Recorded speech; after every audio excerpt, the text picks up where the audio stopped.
Let's start chapter number 18 body fluid and circulation. पहले page से आज तक कोई क्वेश्चन नहीं आया है। अब दूसरे पेज की अगर हम बात करें, पेज नंबर 279, तो पहली तीन लाइनें तीन बार पूछी गई हैं। 2009, 2011, 2018। 5 नोजन आर नीडेड फॉर क्लॉटिंग और coagulation of blood. Please quick करिए, जल्दी करिए। Globulin primary are involved in defence mechanism of the body and albumin osmotic balance. 2016 में लाइन पूछी गई, plasma without clotting factor is called serum. इसके बाद RBC की अगर हम बात करें तो आरबीसी में 2015 ऊपर लिख लीजिए 2015 में पूछी गई RBC are formed in the red bone marrow. 2009 में पूछा गया RBC are devoid of nucleus. 2010 में पूछा गया a healthy individual has 12 to 16 gram of haemoglobin in every 100 ml of blood. Spleen graveyard of RBC दो बार पूछा गया, 2012, 2022। इसके बाद leucocyte are generally short lived, 1997 में पूछा गया, 10 दिन से कम का लाइफ स्पैन। इसके बाद ये लाइन आपकी चार बार पूछी गई है, 1992, 2008, 2013, 2020। Neutrophil are the most abundant cell, 60 से 65% of the total WBC. Basophil are at least 0.5 से 1% among them. Neutrophil and monocyte 6 to 8% are phagocytic cell which destroy foreign organism entering the body.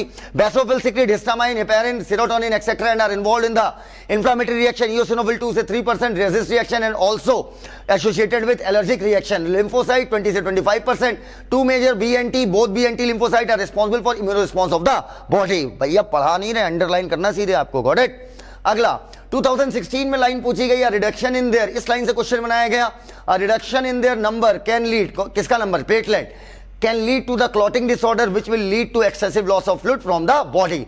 बेटा इधर इस टेबल की अगर मैं बात करूं तो blood group A B, blood group O are the most important. Blood group A और बी की तुलना में ए बी और ओ, एग्जाम ओरिएंटेड बात कीजिए, ए बी और ओ मोस्ट इंपॉर्टेंट। इस वजह से मैंने लिख दिया सेवरल टाइम्स, कई बार इनसे क्वेश्चन बने हैं। तो ए बी ओ ये पूरा अंडरलाइन करिए। 2011, 2012 O blood group universal donor. इसके बाद अगर हम बात करें पेज नंबर 281 की, तो पेज नंबर 281 से आरएच ग्रुपिंग से आज तक सिर्फ और सिर्फ एक क्वेश्चन पूछा गया, वो भी सन 2000 में। A special case of RH incompatibility mismatching has been observed जब प्रेग्नेंट मदर क्या हो RH नेगेटिव और बच्चा क्या हो RH पॉजिटिव, फीटस। इसके बाद कोगुलेशन ऑफ ब्लड से आज तक 4 बार क्वेश्चन पूछे गए हैं, और वो भी 4 बार पूछे गए हैं, वो मैंने 3 लाइन अंडरलाइन करा दी है। देखिए 2022, 2022 पूछा गया, इट इज अ क्लॉट और coagulum formed mainly of a network of thread called fibrin. 2021 में fibrin are form by the conversion of inactive 5 नोजन in the plasma by the enzyme thrombin. फिर 1989, 2010 में पूछा गया, calcium ion play a very important role in blood clotting. इसके बाद अगर हम बात करें पेज नंबर 282 पर लिम्फ से आज तक 3 बार 3 क्वेश्चन पूछे गए हैं। 1995 में exchange of nutrient gases between blood and cell, ये हमेशा किसके थ्रू होता है, लिम्फ के थ्रू होता है। अब बेटा अगली लाइन 2 बार पूछी गई 1989, 2009 में। लिम्फ इज कलरलेस फ्लूइड जिसमें आपकी लिम्फोसाइट पाई जाती हैं, अर्थात more WBC no RBC. Circulatory pathway में 2006 में ओपन सर्कुलेटरी सिस्टम का एग्जांपल पूछा था, आर्थ्रोपोड और मोलस्क। इसके बाद 2015 में बर्ड एंड मैमल, इनके पास 4 चैम्बर्ड हार्ट होता है, 2 एट्रिया, 2 वेंट्रिकल। सिस्टेमिक सर्कुलेशन अलग होता है, पल्मोनरी सर्कुलेशन अलग होता है। इसके बाद अगर हम बात करें पेज नंबर 283 से, तो इस पेज से आज तक सिर्फ और सिर्फ एक बार क्वेश्चन पूछा गया 2018 में कि कौन कौन एट्रिया के बीच, एट्रिया और वेंट्रिकल के बीच में कौन सा वॉल्व होगा, और right atria right ventricle, left atria left ventricle के बीच में कौन सा वॉल्व होगा, और आपका पल्मोनरी आर्टरी और आर्क ऑफ एओर्टा के मुंह पे कौन सा वॉल्व होगा, अर्थात सेमीलुनर। 2018 लिखकर दा से बेटा अंडरलाइन करिए, नीचे तक कर लिया। चलिए इसके बाद आपका यहां तक 284 में pulmonary artery and the aorta respectively are provided with the semilunar valve. फिर इस पैराग्राफ की बात करें हम तो 2009 में क्वेश्चन आया बंडल ऑफ फिश को लेकर। इनकी ब्रांचेस आपकी माइन्यूट फाइबर बनाती है throughout the ventricular musculature, जिन फाइबर्स को हम लोग क्या बोलते थे, पुर्किंजे फाइबर। तो 2009 लिखेगा। 2019 में ये इस लाइन से क्वेश्चन बनाया गया। 2019 the number of action potential जो जनरेट कर सकते हैं, और अलग अलग नोडल सिस्टम है, उसके अलग अलग पार्ट का अलग अलग होगा, जिसमें एसए नोड का मैक्सिमम एक्शन पोटेंशियल होगा जी, और एसए नोड ही इनिशिएट कराता है और मेंटेन करता है rhythmic contractile activity of heart. Cardiac cycle से आपकी ये 5 लाइनें मोस्ट इंपॉर्टेंट हैं। 2019 में भी इसी इन्हीं लाइनों से सवाल, 2022 में भी इन्हीं से सवाल।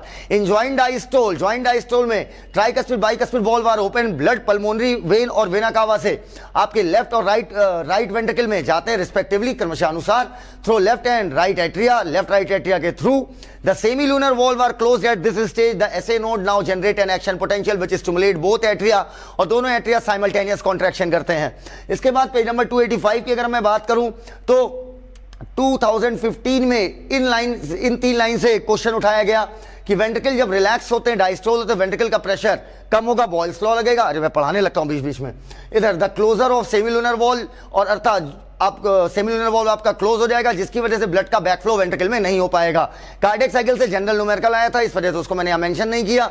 इसके बाद 2015 में सेकंड हर्ट साउंड कब आता है, इसे अंडरलाइन कीजिएगा।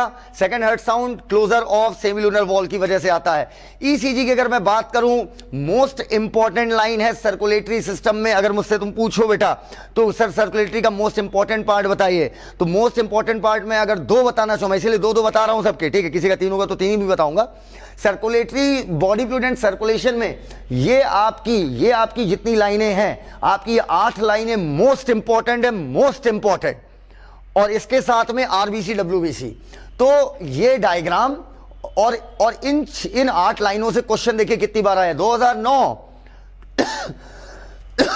इतनी बार आया, खांसना पड़ रहा है। 2009, 2011, 2013, 2019, 2020।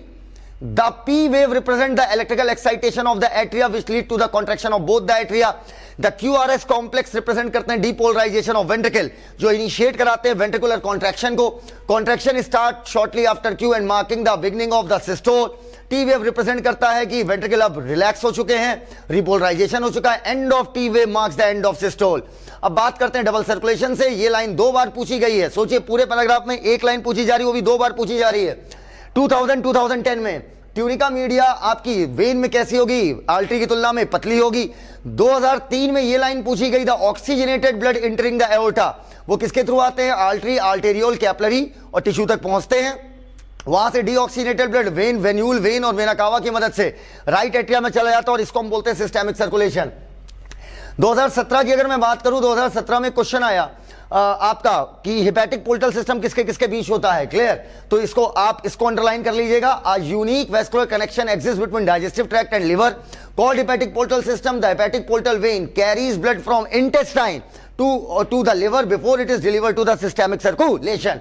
अब बेटा लार्जेस्ट अमाउंट ऑफ यूरिया, ये कॉन्सेप्चुअल क्वेश्चन था, लिख लीजिएगा, यहीं से उठाया गया था, सोचना था। और हिपैटिक वेन में होगा सबसे ज्यादा यूरिया। अब लिवर बनाएगा, नहीं पढ़ाऊंगा नहीं, चुपचाप लिखो। लार्जेस्ट अमाउंट ऑफ यूरिया आपका हिपैटिक वेन 2016। आगे बढ़िए, ये आपका डायग्राम लेबलिंग पूछी गई इसकी। हाँ, तो इस लेबलिंग को पूछा गया। लेबलिंग में पल्मोनरी वेन, आर्टरी, कैपिलरी और वेन का आपको यहां पर दे दिया था और पूछा था बताइए इनकी लेबलिंग, अर्थात कौन सा टर्म, कौन सा, भाई इसमें लेबलिंग भाई एबीसीडी करके टर्म पूछ लिया था, गॉट इट। और ये भी पूछा गया 2000 के बाद का क्वेश्चन। इधर इसके बाद पैरासिम्पथेटिक न्यूरल सिग्नल की अगर हम बात करें, इसको अंडरलाइन करेगा। पैरासिम्पथेटिक न्यूरल सिग्नल डिक्रीज करेगा रेट ऑफ हार्ट बीट 2014। इसके बाद आपका डिसऑर्डर में 1998 में अर्थात सिस्टोलिक और डायस्टोलिक प्रेशर पूछा गया, जो कि 120 और 80 होते हैं mmHg। 2011 में हाइपरटेंशन को उठा के सवाल पूछा कि लगा if repeated check of blood pressure 140/90 से ज्यादा आता है तो ये हाइपरटेंशन है। इसके बाद एंजाइना से क्वेश्चन आया 2010 में, a symptom of acute chest pain, जब इनफ ऑक्सीजन ना पहुंच पाए हार्ट मसल को। इस तरीके से हमने कंप्लीट सर्कुलेटरी सिस्टम में देख लिया कि किन किन लाइनों से क्वेश्चन आपका आया है। थैंक यू, धन्यवाद।